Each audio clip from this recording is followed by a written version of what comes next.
भारत में नव जागरण हुआ। वास्तव में देखा जाए तो ये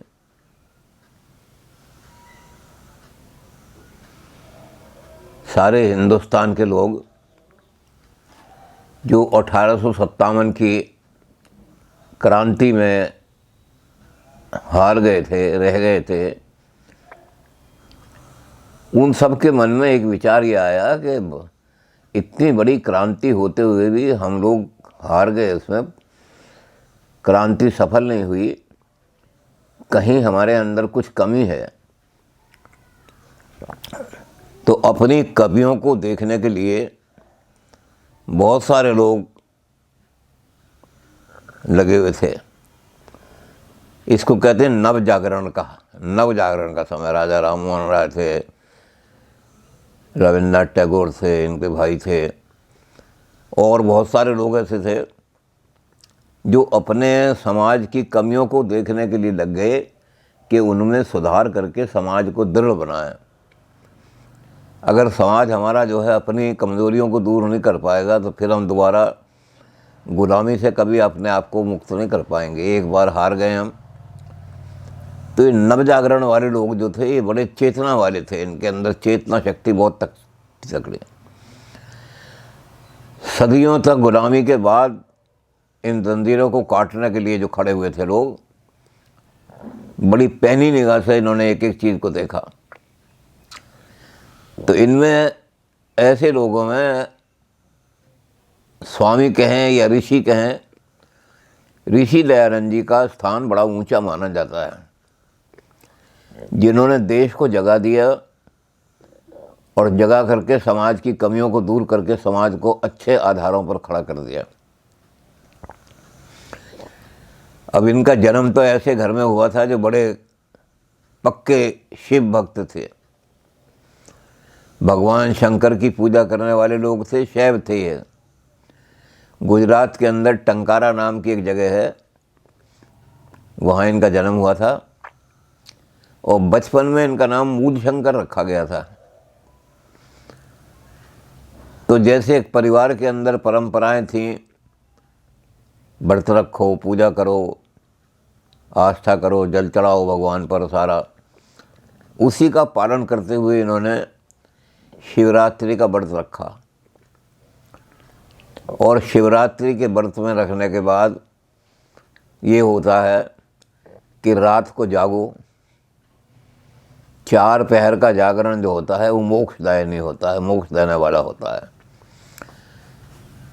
तो ये कहा कि भाई आप जागो, सारी रात जागना है। तो बड़ी निष्ठा के साथ, बहुत श्रद्धा के साथ ये जाग गए। बच्चे थे लेकिन फिर भी जागने का इन्होंने कि सारी रात जागूंगा आज, और भगवान शंकर को प्रसन्न करके हो सकता है भगवान शंकर प्रकट ही हो जाएं, तो इसलिए पूरी निष्ठा के साथ बैठे हैं। लेकिन हुआ क्या कि रात को एक चूहा आया, शिवलिंग पर प्रसाद उरसाद चढ़ा हुआ था, बेर चढ़े थे, फल चढ़े हुए थे। वो चूहा उनको खाने लगा, खूब खाता रहा मज़े से, कोई उन्हें हटाने वाला नहीं।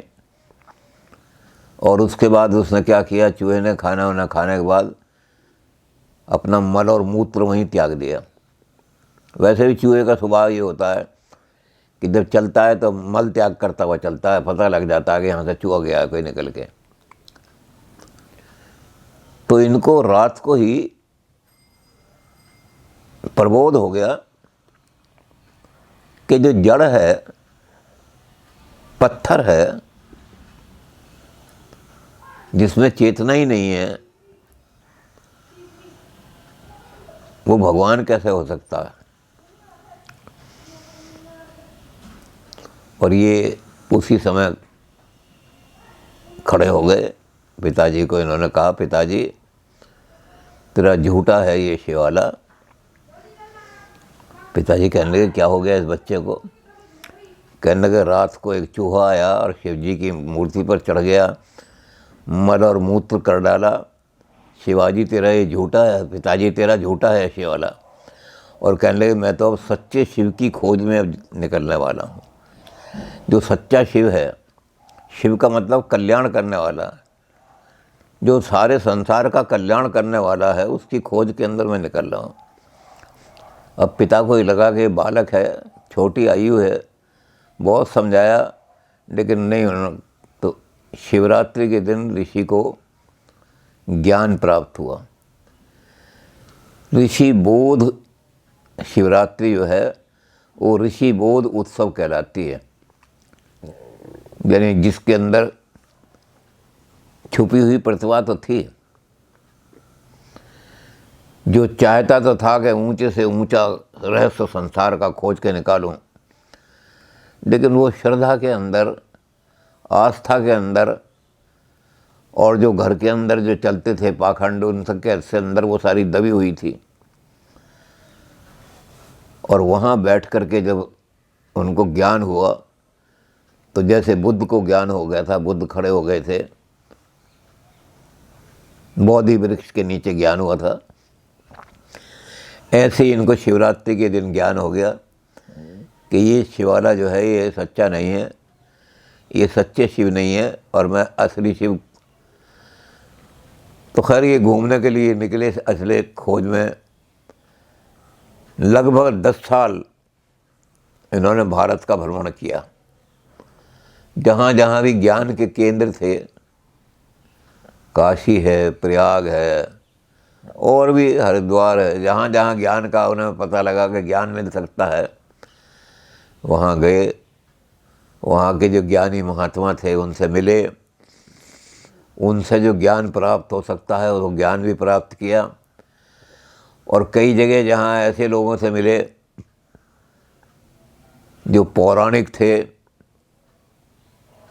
उनसे मिलने के बाद जो ज्ञान प्राप्त होना था वो ज्ञान की बजाय बोध ज़्यादा हुआ कि उन्हें पता लगा कि हमारी वीकनेसेस कहाँ हैं।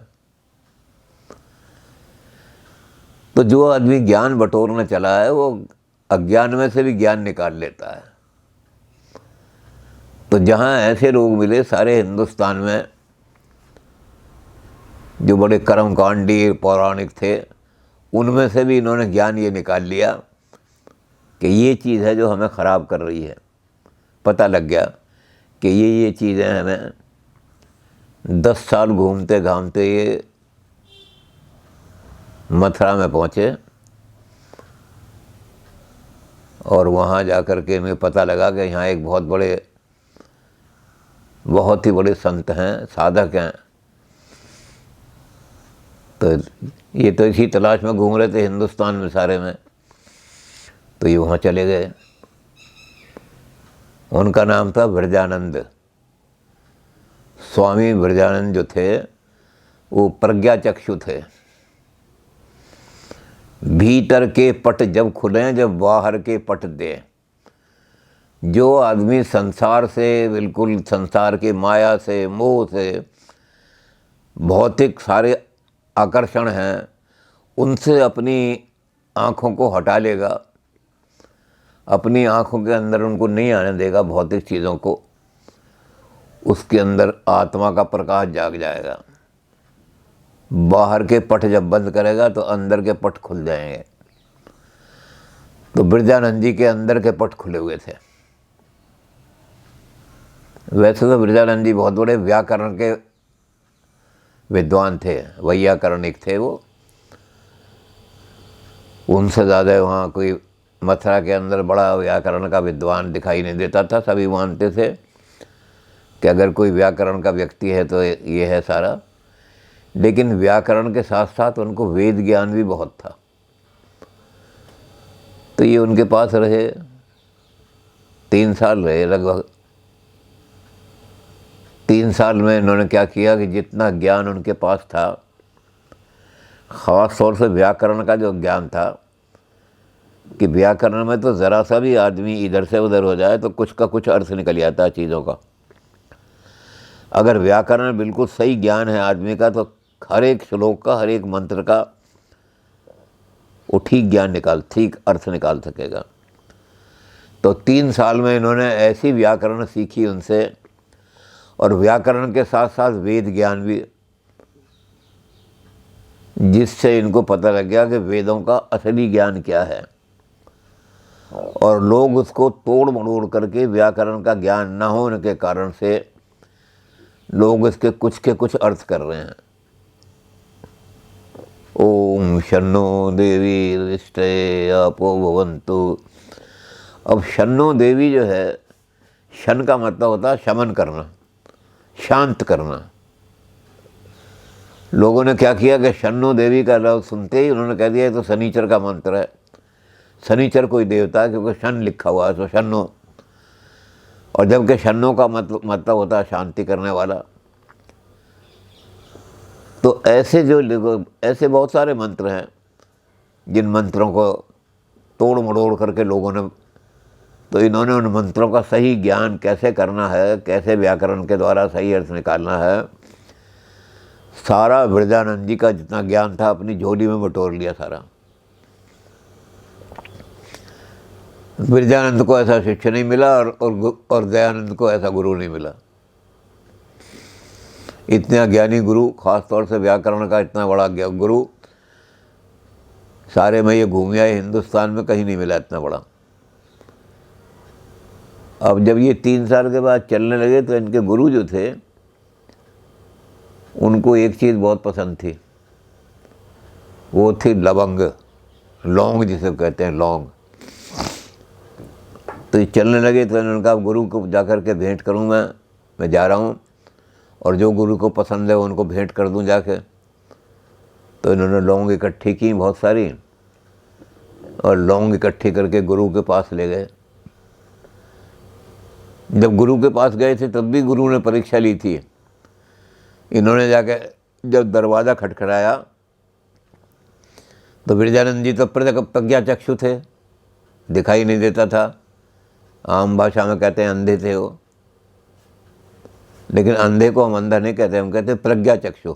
उसके अंदर की आंखें, प्रज्ञा की आंखें खुली हुई थी, अंदरूनी आंखें खुली हुई थी, आत्मा जागृत थी उनके। तो जब इन्होंने जाके दरवाज़ा खटखटाया तो उन्होंने कहा कौन है? तो दयानंद जी ने कहा कि यही जानने के लिए तो मैं आया हूँ आपके पास कि मैं कौन हूँ, भटक रहा हूँ बहुत दिनों से। तो विरजानंद को लगा कि आज सच्चा संत आया, आज सच्चा शिष्य आया है। लोग ये जानने के लिए आते हैं जी व्याकरण का ये श्लोक बता दो, ये श्लोक बता दो, ये अष्टाध्यायी का बता दो, फलाने का बता दो। लेकिन ये जानना, ये तो कोई बहुत ऊंचा आदमी है। जो आदमी ये जानना चाहता है, अब इसमें दोनों ही बातें थी। बहुत सारे आदमी ये कहते हैं कि चूँकि ऋषि दयानंद जी काशी में बहुत दिनों रहे, प्रयाग में भी रहे, तो जहाँ वेदांत के गढ़ थे वहाँ रहे। और वेदांत में यही होता है कि अपने आप को जानो, तुम कौन हो, अहम ब्रह्मास्मि। और जो इस बात को जान लेता है हम ब्रह्मास्मि, वही मोक्ष का अधिकारी होता है। तो बहुत सारे लोग कहते थे कि ये चीज़ ऋषि दयानंद जी को सारी उन केंद्रों से मिली थी जहाँ। लेकिन ये लोगों का कहना अलग अलग तरीके से, क्योंकि कुछ लोग कहते हैं वेदांत का बहुत बड़ा प्रभाव था इन पर। ये जब वहाँ सारे में घूम रहे थे तो वेदांत पहले शैव थे जब जन्म लिया तो बचपन में, और उसके बाद जब भारत में घूमे तो वेदांती बन गए। तो ये वेदांत का इन्होंने गुण जो था आन लिया कि मैं कौन हूँ, आत्मा को जानो अपने को। तो ये वेदांती बन गए। इतने दिनों तक वेदांती उसमें घूमते रहे और अब यहाँ जो आए तो अब ये वेदांत के अंदर संशोधन कर दिया उन्होंने सारा।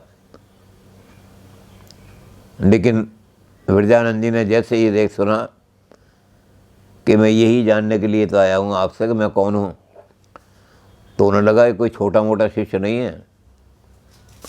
तो जब ये छोटा मोटा शिष्य नहीं है और 3 साल में अपनी सारी विद्या भी उनकी झोली में डाल दी, तो विरजानंद जी के पास क्या रह गया? सारा व्याकरण, सारा वेद का ज्ञान दयानंद जी की झोली में डाल दिया। और दयानंद जी भी ऐसे थे कि 3 साल में ही उतना ज्ञान इकट्ठा कर लिया उन्होंने कि सारे भारत के अंदर जो आडंबरवाद फैला हुआ है सबका नाश करने के लिए वेद ज्ञान में पारंगत हो गए। तो जब वहाँ गए गुरु के पास तो लौंग ले गए थे, लवंग। जाके कहने लगे, गुरु महाराज आज मुझे आज्ञा दीजिए, शिक्षा मेरी पूरी हो गई है, आपने मुझे बहुत कुछ दे दिया है, सब कुछ मेरी झोली में डाल दिया है, तो ये आपके प्रिय जो वस्तु है वो लेकर गया हूँ। तो उन्होंने कहा है छोटे मोटे शिष्य आते हैं और जाते हैं जब, लेकिन तू उन शिष्यों में से नहीं है जिससे मैं लवंग लेकर के सेटिस्फाइड हो जाऊं। उससे तो मुझे बहुत कुछ लेना है, अगर गुरुदक्षिणा देनी है तो जो मैं चाहता हूं वो दे दे, ये तू जो लाया ये मुझे नहीं चाहिए। तो अब इन्होंने कहा कि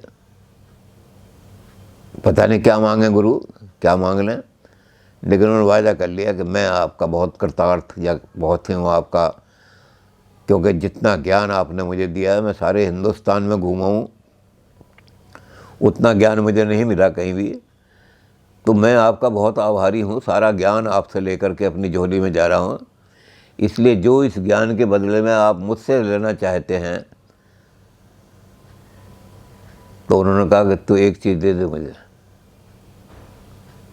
गुरु का ऋण उतारने के लिए। तो उन्होंने कहा बताओ क्या चाहते हो, गुरुदक्षिणा क्या चाहते हो। उन्होंने कहा मैं ये गुरुदक्षिणा चाहता हूँ कि जो तूने मुझसे ज्ञान सीखा है, इस ज्ञान को लेकर के सारे भारत में जहाँ पाखंड फैल रहा है, जहाँ सारे भारत में वेद का रास्ता छोड़ करके लोग और अन्य अन्य रास्तों पे चल रहे हैं, संसार का सबसे श्रेष्ठ ज्ञान है वेद, और उस श्रेष्ठ ज्ञान को छोड़ करके या उसको तोड़ करके बहुत सारे लोग तो छोड़ करके नए नए संप्रदाय खड़े कर लिए हैं। बहुत सारे तो अंग्रेज़ों ने खड़े कर दिए थे। अंग्रेज़ों ने हमारे यहाँ हिंदुस्तान से ख़त्म करने के लिए कि भाई सनातन धर्म को किसी तरह से ख़त्म कर दिया जाए, कई लोगों को पैसे दे करके खड़े किए कि तुमको ऐसा संप्रदाय चला दो जो सनातन धर्म खत्म हो जाए, लोग घृणा करने लगे सनातन धर्म से और ईसाई धर्म की तरफ आ जाएं। इस तरह के तो कई छोटे मोटे संप्रदाय खड़े कर दिए थे अंग्रेज़ों ने। तो ये जो संप्रदाय थे दोनों तरह से खतरनाक थे, यानी जिन्होंने हमारे वेद के ज्ञान को छोड़ करके अन्य संप्रदाय खड़े किए, वो भी हमारे लिए देश के लिए बहुत बड़ा खतरा थे, और जिन्होंने वेद के ज्ञान को छोड़ा तो नहीं लेकिन तोड़ा उसको, और तोड़ मड़ोड़ के उसको ऐसा विकृत कर दिया कि लोग कहने लगे कि बड़ा टेढ़ा मेढ़ा ज्ञान है, और ईसाई उसका फ़ायदा उठाने लगे। ईसाई कहने लगे तुम्हारे यहाँ ये पाखंड है, तुम्हारे यहाँ ये पाखंड है, तुम्हारे यहाँ ऐसा है, तुम्हारे यहाँ ऐसा है, ये वेद का ज्ञान है। तो कहने लगे हाँ जी पंडित जी हमारी कथा करने आते हैं, उन्होंने बताया वेद में लिखा हुआ। जो अगर वेद में लिखा हुआ है तो इतनी गंदी चीज़ें, घृणित चीज़ें वेद में लिखी हुई हैं, तो वेद का रास्ता छोड़ो और हमारे ईसा मसीह की शरण में आ जाओ। तो दोनों ही हमारे लिए खतरनाक रास्ते थे। जिन्होंने वेद वाला रास्ता छोड़ दिया वो तो सीधे ही हमारे पर प्रहार कर रहे थे, सीधे ही हिंदू धर्म को नाश करके ईसाई की तरफ आने की कोशिश कर रहे थे। और हमारा जो शिक्षा मंत्री था वो कह भी चुका था इस बात को कि 100 साल के अंदर मैं ऐसा कर दूंगा कि भारत के अंदर एक भी आदमी ऐसा नहीं रहेगा जो नाम से तो हिंदू होगा लेकिन चिंतन से, जीवन शैली से, खाने से, पीने से, कपड़ा पहनने से सारा वो पूर्ण रूप से पाश्चात्य बन जाएगा, यूरोपियन बन जाएगा और क्रिश्चियनिटी की तरफ झुकाव हो जाएगा। तो शिक्षा मंत्री जो थे वो ये बात कर ही चुके थे मैकॉले। तो चारों तरफ से, तीनों तरफ से हमला हो रहा था। तो गुरु महाराज ने कहा अब तू आज के बाद तू ये प्रतिज्ञा कर अब तो मूल शंकर नहीं है, तेरे मूल में शंकर था, वो जो मूल वाला शंकर है वो असली शंकर बन करके पैदा हो गया। शम करोति, शंकर, इस सारे पाखंड का शमन कर दे तू।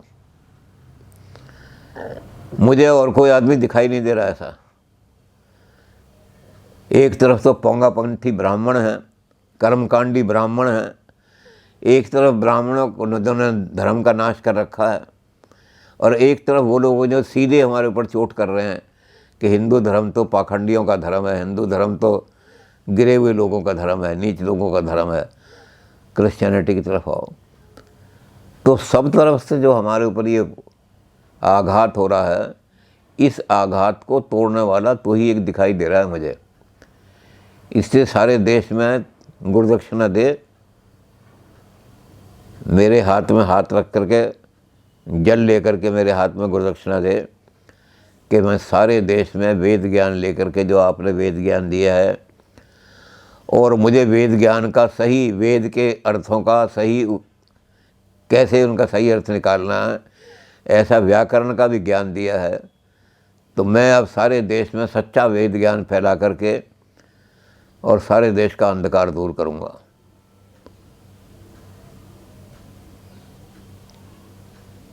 तो अब ये मूल शंकर नहीं रहे, अब ये दयानंद बन गए। और दयानंद बन गए तो स्वामी पहले तो बने, उसके बाद तो जब इन्होंने और ज्ञान प्राप्त किया और सारे हिंदुस्तान में घूम करके पाखंड का खंडन शुरू किया तो ऋषि बन गए, क्योंकि ऋषि और मंत्र से इशारा, जिनको मंत्र स्पष्ट दिखाई देते हैं, जो अपने मंत्रों को देखने वाले हैं, इतना ज्ञान उनका हो जाता है, वो ऋषि कहलाते हैं। तो दयानंद जी ने वेद के मंत्र थे उनको अपने अच्छी तरह से देखा, ऋषियों की तरह से, और वो चल दिए वहाँ से।